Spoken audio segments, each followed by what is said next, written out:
Hi guys, I just wanted to check in with you as you're working on your narrative poems. I'm seeing a lot of really good ideas. Okay, so remember some things that you should be thinking about as you're writing your narrative poem. It's a poem, your lines and stanzas, you should have good line breaks. Remember, it's at least 32 lines. This is in one of the directions. I'm not sure if you saw it. And I'm going to go through the rubric with you and talk to you a little bit about how I'm going to grade the poem. So one of the first things that I'm seeing, remember with first person, if you're using first person in your poem, that's absolutely fine, but you need to add in the name of your first person narrator so that we can develop the character. So one of your things that you need to make sure that you're thinking about is a fully developed character. So like for instance, in Lunker Club, if you read Lunker Club, the I was Wade, and down in the poem it said the narrator's name. Some of you missed that. Also, Ben was an extra character that was developed throughout. So the narrator, the first person I, was Wade, and he also developed the friend that went with him, Ben. So make sure that if you're using first person I and you're talking about a trip that you took, you're talking about a baseball game, add in some dialogue so that we know who the I is. Okay, in order to get full credit on your character, you need to have a fully developed character. So let me show you the rubric. It is on Canvas. So let me share my screen, and I will talk to you a little bit about how I'm going to grade your narrative. Okay, so upload your own original narrative. Remember, this is your own personal poem. Be sure to look at the rubric before you submit. Highlight or underline your figurative language and sensory details. That's just going to help me. If I don't have to search for it, then it's going to be easier for me to grade.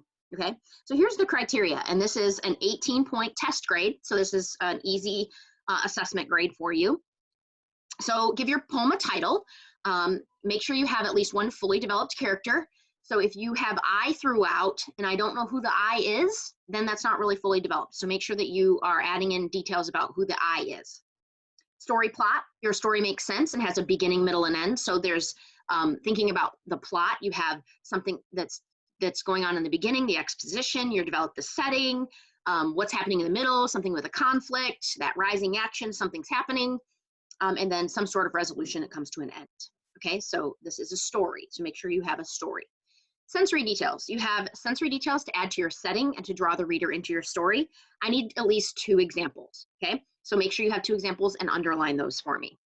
Figurative language. You have vivid use of figurative language throughout your story, at least 3 examples, okay? So this is where you could add in alliteration, you can add in personification, you can give me some hyperbole, any type of figurative language you want to use throughout. And then your setting, you have a well-developed setting with description and details of time and place. I need to know where this is taking place. If you read the Crabworth poem, I love that poem, The Beach Battle, we know that because of the description, we were on the beach. And then lines and stanzas. You have 32 lines. That's the minimum. So some people have more. Remember the Hawaiian Journey? That had 63 lines, okay? So at least 32 lines in your story, and then split those into meaningful lines and stanzas in some way. You decide, okay? So that's how I'm grading it. It's 18 points. Please reach out if you have any questions. I hope that everyone's doing well.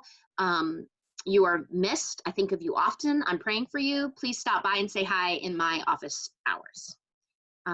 Take care and see you soon.